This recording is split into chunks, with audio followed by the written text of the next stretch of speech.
Hello and welcome to today's daily news analysis. So today is 1st of February 2022 and we are covering the Hindu newspaper's Delhi edition. Now as part of our initiative, I make it a point to share questions for mains answer writing practice. So that means with newspaper, we also do a bit of static portion to have a sense of completeness to our preparation. And you can share your answers with me on my Telegram channel or also on the WhatsApp. So my contact details are written in the description box below. Now coming to the mains based questions, where are they placed? So first one is with reference to the economic survey, and it is telling us about something about the nature of economic recovery. And the question was asked in the mains paper, mains 2021, the most recent one. And this one again, creating jobs via infrastructure investments. Again, this is from the economic survey, and there was a statement on infrastructure related investments leading to inclusive jobs. So these two I'm going to discuss from the past years. Then India and Russia are going to have a meet with reference to the United Nations Security Council's presidency. Russia is going to be the presiding country over the UNSC. So here I am going to look at the tensions between India and Russia, the plummeting of relations, and what is this agenda going to be. So in the form of question answers, I'm going to discuss this. Right. So these are the basic topics that we are giving more focus upon by means of question and answers. And one more thing, with reference to the economic survey, there was if you look at the mains paper, actually previous year's paper, there was a question about the key components of the budget. Now in this survey, there was a reference of the concept of balance of payment. Naturally, it has to be there with reference to budget and the economic survey. So I'm asking a very static type of a question from balance of payment, and again in the form of question and answers based on the mains pattern. Okay, now coming back to the economic survey. So the basic things, the key things that they have told in this article are this. So first of all, they are talking about the economic growth pattern. So the economy was growing, and suddenly it dips because of the lockdown and then it revives. So we saw a V-shaped pattern. Now some people are saying that because of the pandemic, it is a W-type pattern. We'll come to that, W-type, K-type pattern, right? So economic survey has concluded at W-type pattern. So this question was asked in the previous year, so about 3-4 months before it was framed, obviously. Okay, then with reference to the oil prices, oil is also a key reason of inflation in our country. So oil prices have increased, we import oil, and oil prices have increased, they are very close to $87 per barrel. So the survey believes that it will come down to $70 to $75 per barrel, right? So this will improve, it will come down and it will reduce the pressure on the government in terms of the subsidy bill and etc. etc. Okay, one more thing we have over here, and this is very important. It is saying that the investment to GDP ratio, that is the amount of investments that is coming to the country, either we people are investing, like domestic players are investing, or coming from the outside, anything. So investment to GDP ratio has come down. It is at 29.6%, and please note it down. This is very, very important. Why? Because if you want to create jobs, if the economy wants to create jobs, if it wants to grow, right, then in that case, the scale of the economy has to improve. For example, let's say a businessman or an industrialist, if he wants to grow, then they have to produce more, right? They have to reach to a wider audience, and therefore they have to invest more in their business. They have to increase their production capacity. So investment has to increase, and thereon you will get higher returns. So ideally this should be around 40%, 37% to 40%. This was the normal thing. So now this is at 29.6%, which is low. This should improve. And then they have raised concern about the hardening inflation. So inflation rate is around 5 to 6%. We have covered this before. And the RBI's Monetary Policy Committee had said that inflation should be around 4%, plus minus 2%. So inflation is increasing. Inflation is increasing, and this we are talking about the consumer price index. And if we refer to the wholesale price index, it is at double figures. it is at around 10%, 11%. It is a very high rate. So ultimately, from wholesale price index, it will transfer to the end consumer, and therefore the inflation will further increase. So this is not a good sign. But to curtail inflation, what the government would normally do, or what the RBI would normally do is, it will squeeze out the money from the economy, because there is too much money that is chasing the products or chasing the supply. So the idea is to squeeze the money from the economy. So that is one way of doing it. But the problem in our economy is that there is already concerns with reference to liquidity. Liquidity is a concern. The companies want to operate, they do not have adequate capital. They want money from the banks, but the interest rate is already very high. So this is a concern. So this needs to be looked into. Okay. And by the way, we have already covered this topic as to what needs to be done. Now coming to the question, do you agree that the Indian economy has recently experienced a V-shaped recovery? Give reasons in support of your answer. So V-shaped recovery. So we need to know about the V-shaped recovery and also other types of economic recovery. And this is it's conceptual. You need to know about it to answer this. Now it's very easy to point out that V-shaped economic recovery has taken place. For instance, if we look at this, let me just draw this. So we were at a high rate, around 5-7%, 8%, our economy was growing. Around 2018-19, before the pandemic, a slowdown was taking place. And then suddenly it dipped. Why? Because the lockdown took place. So suddenly no production is taking place. And then when things were revived, there was already demand for things. So the economy shot up. Right? So we see a V-shaped growth. But then there are concerns about new variants, concern about limited vaccination, supply has not revived. So there are certain problems. Informal sector is under pressure. So because of this and because of the concerns, we see that it again went back. Then it is now coming upwards. So it is forming a W shape.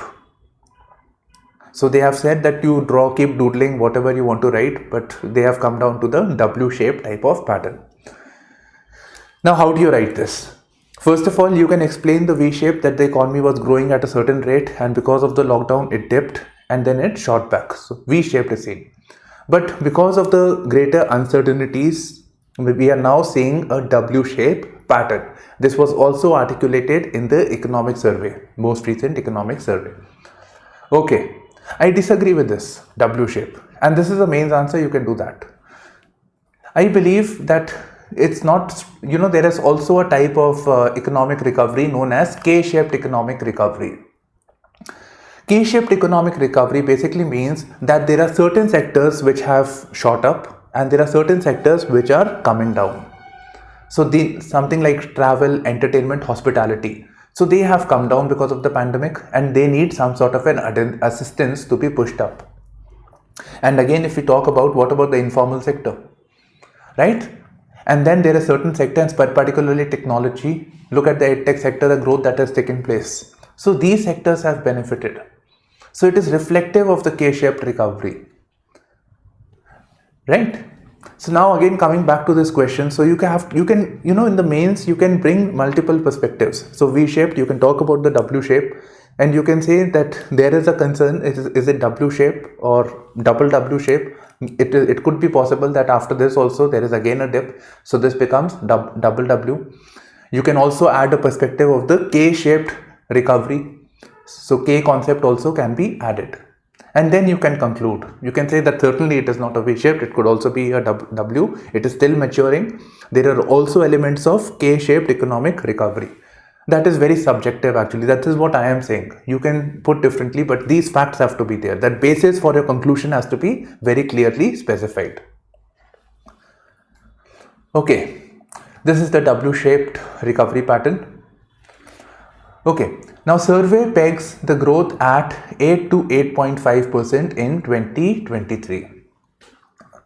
And it has said that the private sector investment will also improve. Now it also said that the current account deficit, it gave a reference of the current account deficit, basically talking about the export and import of the country. And here I thought, what a wonderful opportunity to correlate this with the mains question that was asked with reference to the budget. What is the capital and revenue budget, and list down the key components of these revenue and capital budget. So like that, a question was asked. So here I have a question with reference to balance of payment. So when we talk about India's or any country's transactions with the outside world, we are basically referring to the balance of payments. So define balance of payments and explain the different components of balance of payments. So this is basically the balance of payment from a budget. This is from a previous year, not exactly from this year. So this is from a previous year, and this is the account known as balance of payments. Now let me explain its various components over here. So balance of payment, essentially it is a record of what? All financial transactions that have taken place with the outside world or with the international world. Right, so all transactions that have taken place, it is a record of that, and that has taken place in a given accounting year, in a single accounting year. So this is the balance of payment. So this entire thing, and this includes the current account balance, as well as the capital account. Right, so it includes the current account and capital account. Clear? Now current account is basically, we are looking at the export and import that takes place with reference to goods and services. So services are also part of it. This is the current account. And capital account is with reference to investments that are coming, right? So investments or something that creates an obligation that the money has to be returned back. So when you take a loan from somebody, you have an obligation to return back. Or when you make an investment to an outside country, and you expect the money to be returned back to you. So all of this will come under the revenue side. Okay, so now current account, we see there is capital account, and one more thing not included in our budget, but this is a concept, that with capital account also comes financial account. So if we go by the definition that is given by the International Monetary Fund, so they say that the balance of payments has three components: current account, capital account, and financial account. So in India's context, capital account and financial account are merged together. So you don't have to be confused about it. And financial account, by the way, it is basically something like foreign portfolio investment, trade, that is international trade in stock markets, shares, etc., FDI. So these things are part of the financial account. Now we don't have to worry because this is part of our budget. I mean, there is no separate heading of financial account, as you can see over here also. Now the current account, or we can say current account deficit also, it has something known as trade balance. It has an account, if we look at the current account, here we can see the current account is with reference to the visibles and invisibles. So when we look at the visibles, it is basically, we are talking about the export and imports with reference to goods. So export and import of goods. So services are not included in the visible component. So when something tangible is there, so when you spend money and you get some good from the outside country. So with reference to good, when you pay money and you get the good. So this is an example of a trade balance. Now this could be vice versa also. Now when you pay money or when you receive money, but there is no good that can be quantified, or it is not tangible, then it comes under the invisible component. And invisible component includes services. So you are provided a service, but there is nothing tangible that has come that you can see. So services. It includes transfers. For instance, a person in Saudi Arabia is there, or a person has gone to Saudi Arabia working as a labor, and he sends money back to his family. That is remittance. Right? So this comes under the invisible component. So transfers and private income also is part of the invisibles over here. Right? Again, because we do not see something tangible going here and there. So that is the reason. So it is the sum total of the visibles as well as the invisibles. Then comes the capital account. So this entire thing comes under the capital account. So like loans, right? Loans, investments, so borrowings. So all of this will come under the capital account. Now sometimes, the idea is that if a country you buy out selling something takes place, and let's say there is a deficit, that is you imported more than what you had exported. So there is a net outflow of money. But at the end of the day, the overall sum total has to be zero. The overall sum total has to be zero because what is coming, what is going has to, in accounts, everything has to balance out at the end of it. Right? So sometimes what happens is, like in this case also, in this article that you can see, it says that even though the current account deficit has increased, we see that it is more than sufficient. We can overcome this by means of foreign investment that has come to a country. So money that has come by means of investment can finance the deficit that has taken place in a country.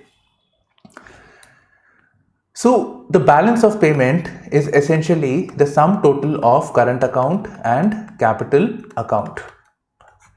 And whatever is let's say because of the accounting issues or because of the errors and the omissions, so we include that also. Right? So this is essentially the concept of balance of payment. So now try writing this answer in your own words. Or you can refer to the definitions from the net, that's up to you. Survey ignores poverty and joblessness. Naturally, this is what the opposition would say. Now here I am just using this because I just want some facts with reference to the declining private consumption. Right? The economic survey has also said that the private consumption has come down. So this is a matter of concern. And it says that there is 84% of households have suffered loss of income. So loss of income, and 4.6 crore additional people have been pushed into poverty. And India ranks 104 out of 116 in the global hunger index. These are bad things. Simple. But you have certain facts with reference to global hunger index. You have a fact with reference to the stress or the problems with the Indian economy. So this you can jot down. It's the same thing which is mentioned subsequently also. It's a repeat basically by the Communist Party, by the left party. Okay, India-Russia hold discussion on UN Security Council agenda. I have this question over here. Okay, it's got repeated. I have a question over here. Discuss the key factors with reference to India-Russia relations. And I have a past year question also. And okay, UNSC, I'll tell you a question separately. So India-Russia holding discussion on UNSC. So here we can see that we are looking at India-Russia relationship, bilateral, and they are talking about the United Nations Security Council agenda. So what is the roadmap for this, right? So these things will be covered under this. Okay. Now why is this meeting taking place? Because first of all, Russia is going to be presiding over this body known as United Nations Security Council. It will be presiding. It will have the presidency of the United Nations Security Council. And this is interesting because it is taking place at a time when Russia is embroiled in, it has offended the entire world in a way, right? Ukraine crisis is taking place. Okay, it is having sanctions. European countries are thinking of sanctions. US is thinking of sanctions on it. So it's in a complicated times. So it will get presidency. So it will set the agenda. It will set the tone. It is like the speaker of the Lok Sabha or the Rajya Sabha, like that. So everything will be done by the presidency will do it. Russia will do. Prior to this, previous year, it was India. So that is the reason why this meeting has taken place. Right, according to the public, according to the information that we have. So they are going to look at the United Nations Security Council agenda. Now here again we can break up this agenda into two ways. So one agenda is that what set of things need the United Nations Security Council must do. For example, it needs to look into the world problems like the Afghan issue, Afghan-Taliban issue, the Syrian crisis, the migrant crisis. So they have to look into this. One more agenda that we can build up from our exam point of view is the reforms and making United Nations Security Council more inclusive, which India wants. India wants a permanent seat in the United Nations Security Council. Russia will have the presidency. So a win-win kind of a situation. Further, Russia wants some sort of support from India also because it is feeling isolated. Okay. So these are the things that we need to look into. Now I told you that I'll tell you about the UNSC thing. So one theme is with reference to the United Nations Security Council reforms. United Nations Security Council has its basic obligation is that it has to ensure the world peace. It has to ensure that problems are not taking place across the world, and it is kind of an executive arm of the United Nations. Now, if we see, the United Nations Security Council has not been very effective.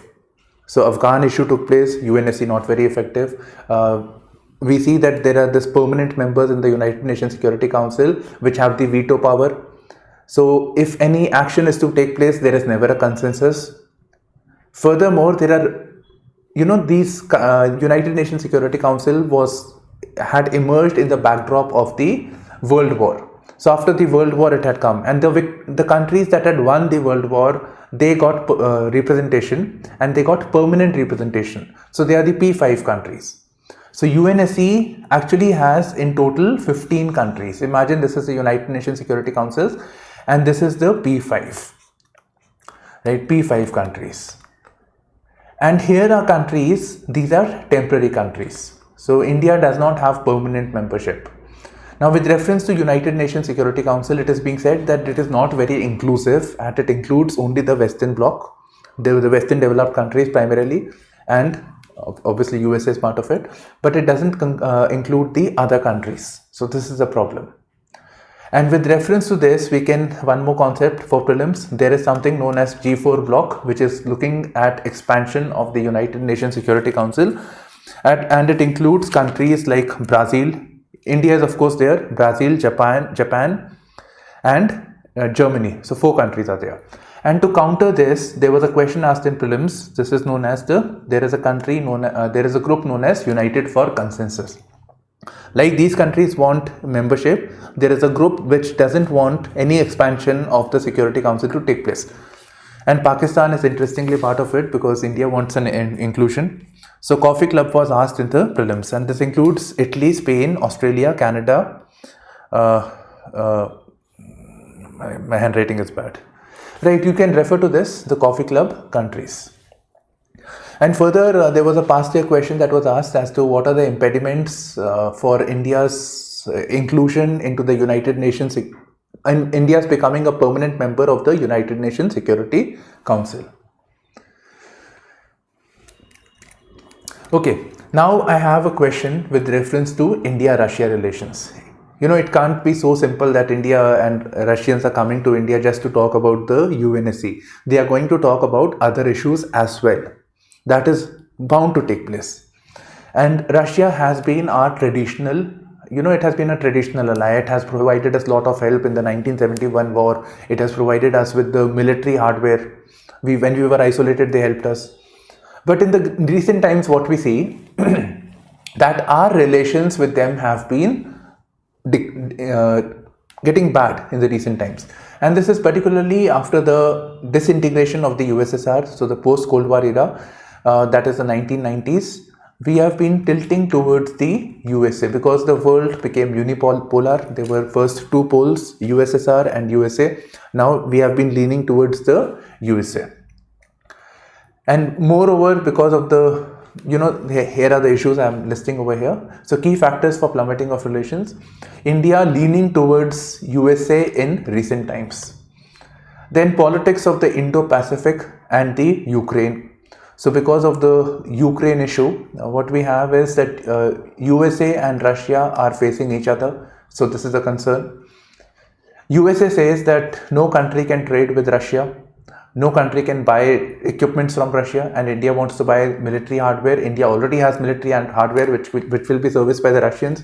So this is a cause of concern. So this complicates the relationship. Then politics of the Indo-Pacific. Look at this. Just imagine this Ulta Sea as China. This is sea, right? Sea in inverted form. And here is the South China Sea. This is the Indo-Pacific region.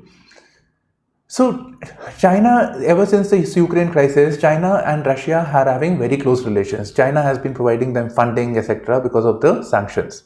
And therefore China decides how Russia will act.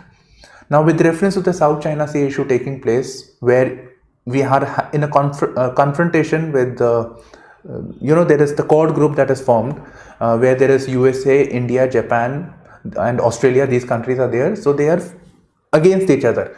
And when we are against China, we are also against Russia. So Russia will be into this. So this is a cause of concern.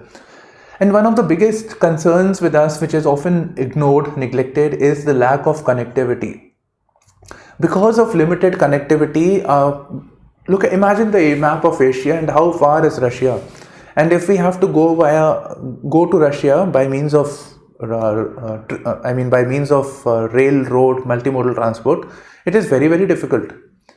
So therefore, our relationship is affected by this. Our prospects of economic trade is affected by this people-to-people contact. So these are certain problems. Now, what measures can be taken? What measures can be taken by this? So it says, approach the two can pursue to revive the long-standing bilateral ties. Now imagine if somebody is angry with you, what will you do? You will be sensitive to that person, right? You will try to balance the relationship. So it's very simple, right? So this has to be done. So first of all, we need to widen the scope of cooperation. We have to go outside of this, just from the defense, and identify more areas of cooperation. So that can be done. And further, we need to intensify our relations. Now, some areas of cooperation, we could engage in energy trade. Now, with reference to energy trade, we need to, we should be thankful to Russia to provide us with advanced nuclear plants. Kudankulam plant was provided to us, and it provides us electricity at a much lower cost as compared to the ones that are provided by USA, France, etc. These two are only there, US and France. Then we need to consider Russia has a lot of technology. We are looking at Make in India for the defense sector. So we can collaborate together and intensify our relations if we are getting this technology as well as the manufacturing support. We can widen the scope of cooperation in the fields of diplomacy, like cooperation in the setting the agenda or the tone of the United Nations Security Council. Then we are also members of the Shanghai Cooperation Organization based in Beijing, not Shanghai. So again, this, why India is a member of SCO? Because Russia said, and China was blocking it. So China said, okay, then Pakistan should also be there. Then BRICS and Russia, India, China. And because of our tensions with China, in particular China and Russia angle, we can work on the Russia, India, China. And we need to work on the connectivity issues by means of North-South transport corridor. Right? I always get this T wrong actually. So North-South transport corridor. So NSTC, this could be integrated with the Ashgabat agreement. It could be integrated with the Ashgabat Chabahar port project. So this can be done. And also we need to look at the Far East Russia. That could also be a scope of cooperation with us. Right? So here you have to basically write an intro and a good conclusion.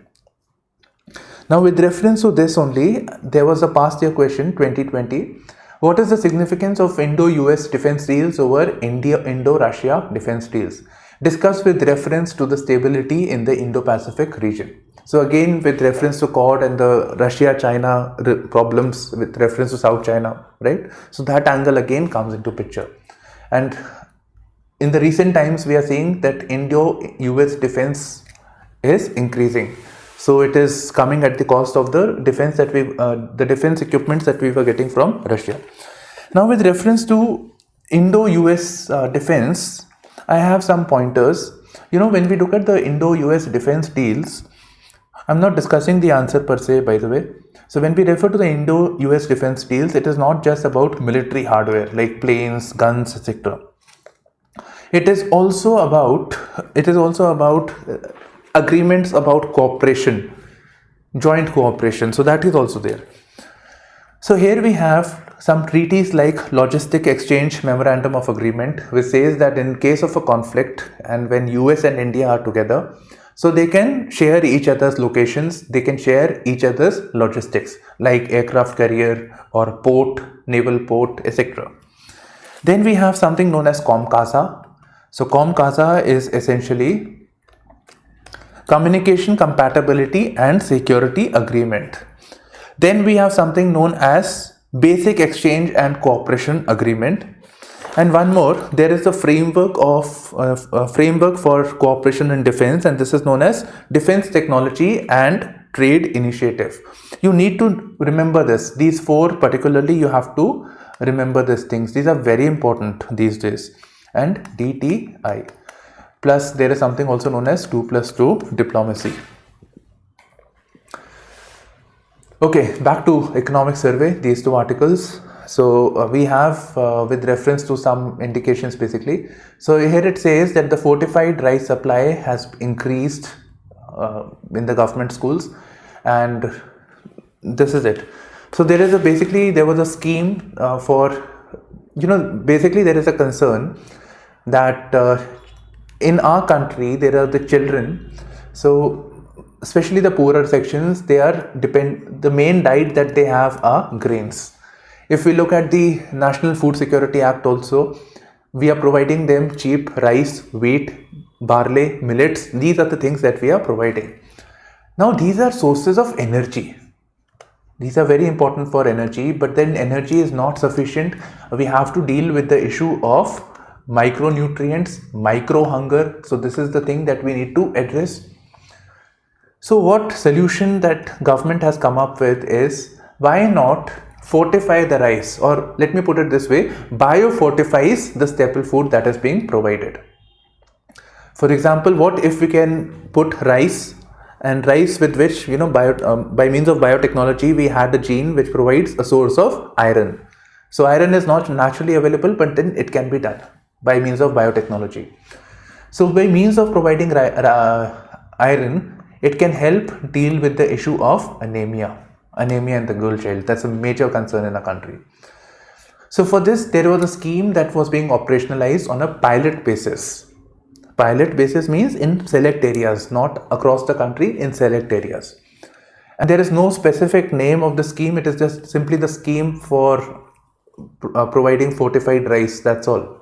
No specific name is given to this particular scheme. Right.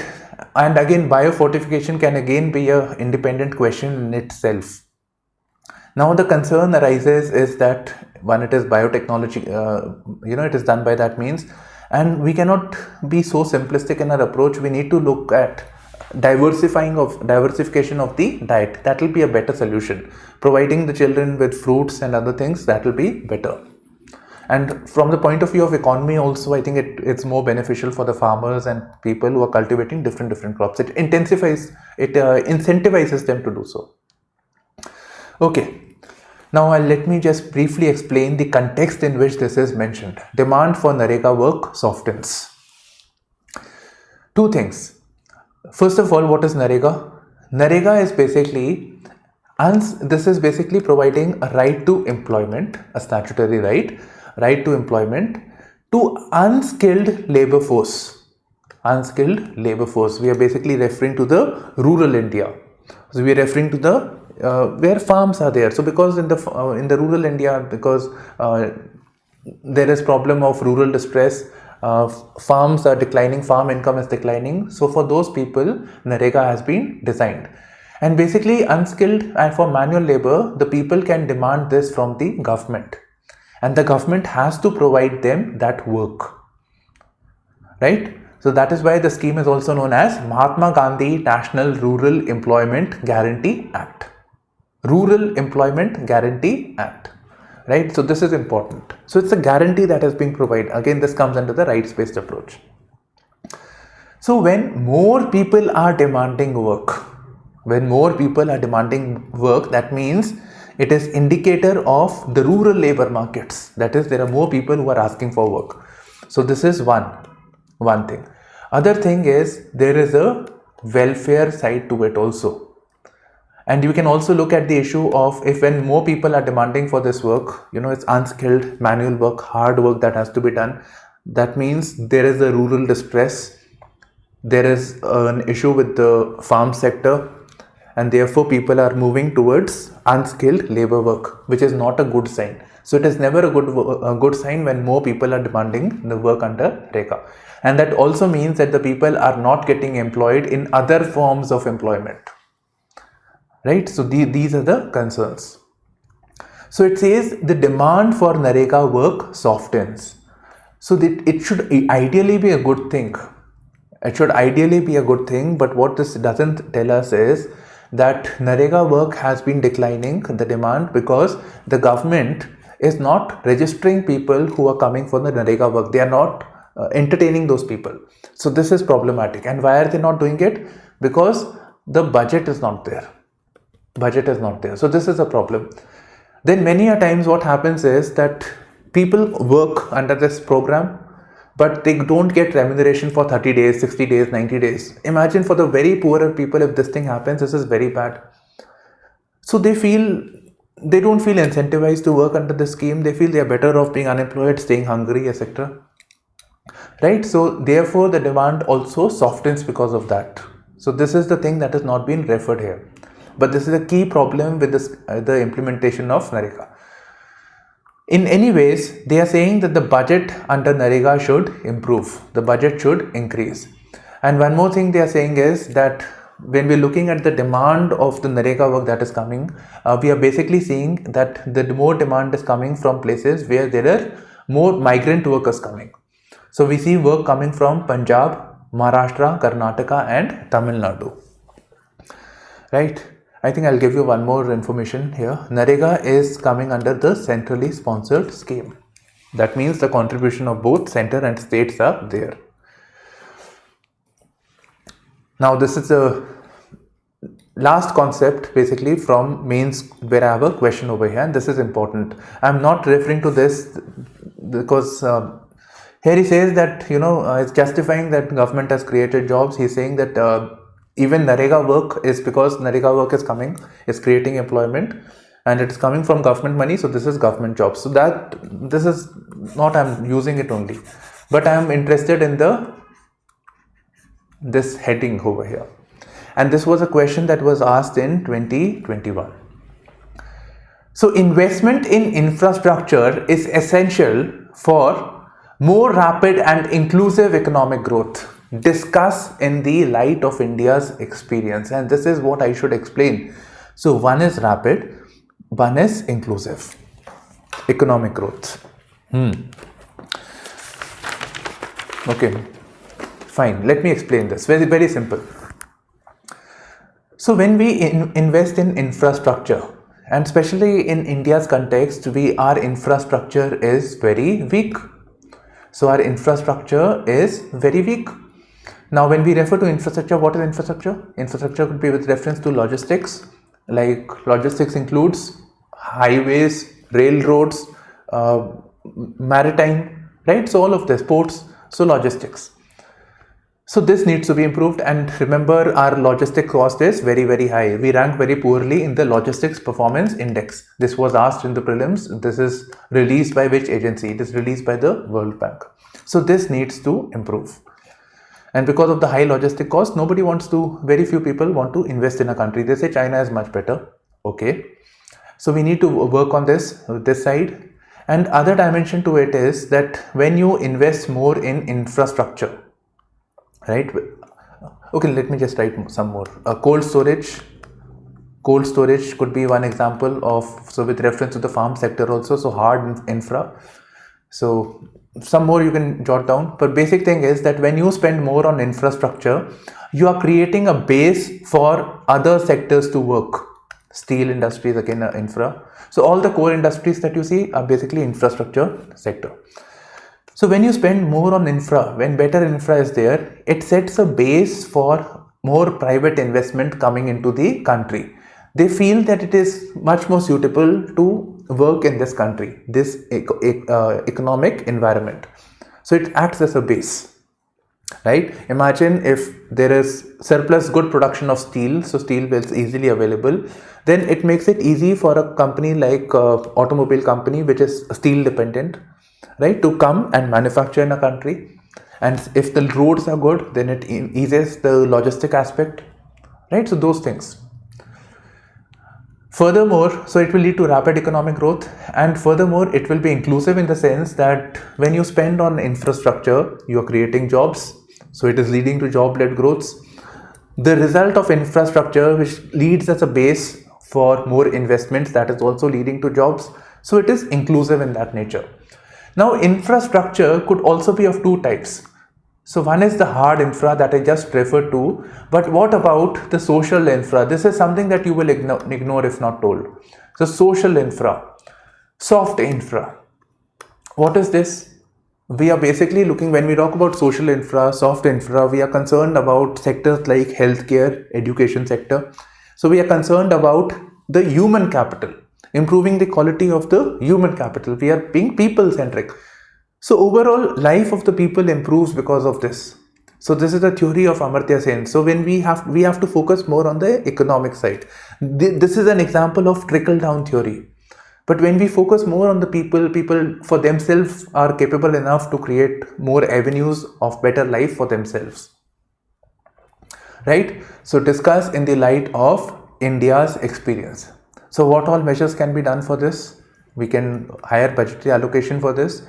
For hard infra, we need to focus on public-private partnership apart from higher budgetary allocation, right? Then low-cost credit. Now we don't have credit, so external commercial borrowing, masala bonds. So all those things can be mentioned. Whenever discuss is written, it is very open-ended. So a lot of things can be done. All perspectives have to be added, and answer has to be broad-based. Center skips mention of rising food subsidy cost. So over the years, the government, the economic survey has been referring to the high food subsidy cost, and they are primarily blaming the National Food Security Act, which provides the poorer people, which includes the 81 crore beneficiaries. So it provides them food at a subsidized rate like rupees 2 per kg for wheat, rupees 3 per kg for rice, etc. Now, naturally, when you are supplying at this price to so many people, it is increasing the food subsidy bill, right? So one is this, and let me draw this. Let me draw a flow chart over here. So basically, we have two things here: food subsidy cost. The government buys from the farmers. They buy to the farmers. There is a market, and when we have to address the food subsidy cost, also that way also. And for market, it comes to the end consumers like us. Okay, so when we refer to the food subsidy, when we talk about the linkage between the market and the consumer, right? When the food is coming from farmer, market, consumer, whatever, we are referring to the National Food Security Act. At a subsidized cost, the food is being provided to the farmer. So this is it. The other thing is that for the food to come into the public distribution system, the government has to buy it, and this buying is typically taking place at the minimum support price. So you may refer to the Shanta Kumar committee report also. So they also say that the MSP should be coming down and this should increase. So when this is done, naturally the food subsidy cost will come down. So this is one thing. Okay, the other thing that can be done over here is that we can remove the middle layer. So middle layer is taking certain profits. So intermediaries, we can cut down that, and we can create a more economic, more efficient market system from where the farmers can come. The selling can take place from farmers to consumer directly or with less number of intermediaries. So that will be again reducing the food subsidy cost. And then there are certain schemes like rationalization of the MSPs, like the Bhavantar Bhugtan Yojana, or we can have, rather than the MSP and the Food Security Act, let everything go according to the market, and the government can give coupons like in the form of e-rupees. So they give them coupon that you want to buy food, here is the coupon, go to the market, and the government will reimburse to the market, to the seller. So that can be done. Then alongside e-rupee, you can also refer to the direct benefit transfer, right? So these are certain ideas that we have with reference to reducing the food subsidy cost. Now here is another perspective actually. When you reduce the MSP, that is the government spending less on the farmer in that case, or MSP reduced, that means what you are doing, and not very wittingly, is that you are decreasing the income of the farmers. So the government used to say that they will double the farmers' income. So to double the farmers' income, you have to give more money to the farmers. So that will get affected. Now, when you give more farmer income to the farmers, then in that case, you're spending more, though you're keeping the prices of the food materials high. So then consumers are affected because of this. Right then, so this essentially concludes our daily news analysis. So this is it from my side, and you can share your answers with me as I told you before. So bye bye, take care, and all the best.